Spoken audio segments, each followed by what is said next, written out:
Девочки, всем привет! В этом видео я покажу, что я брала с собой из уходовой косметики на море. Так, начну из защиты. У меня такой спрей для безопасного загара с пантенолом SPF 30.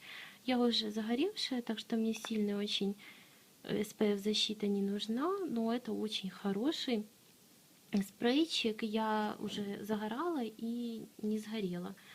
Вот. Также такой вот брала с собой крем флюид для лица зоны декольте, SPF 35 защита, очень хороший, он питает, увлажняет кожу, и тоже у меня, хоть и носик покраснел, но не сгорел.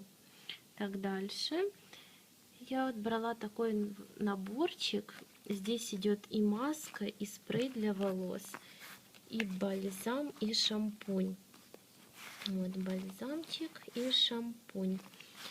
Бальзам с шампунем очень хороший, волосы гладкие, хорошо вымывает и легко очень расчесывается после бальзама.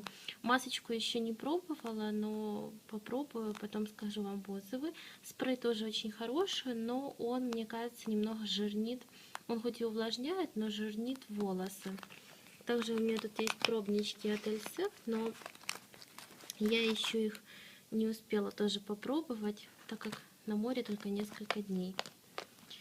Вот такой вот наборчик. И дальше вот такой вот брала спрейчики. Это термальная водичка от Виши, для того, чтобы лицо освежать. И чтобы освежать тело, я брала вот такие вот два спрейчика. Один фруктовый, это Иван, и один такой вот лосьон спрей охлаждающий. Тоже очень хороший эффект, но он остается такое немножко жирненькую пленочку, что мне не сильно нравится. Мне хочется после него еще раз помыться.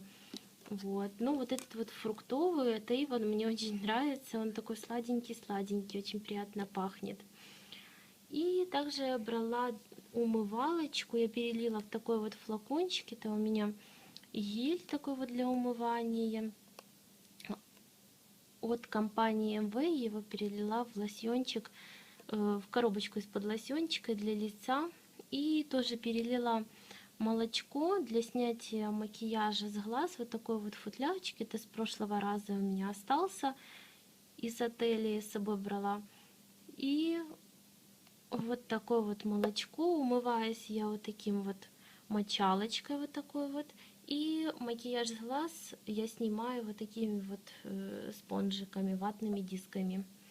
Вот, ну вот это вся моя косметика, которую я брала с собой на море.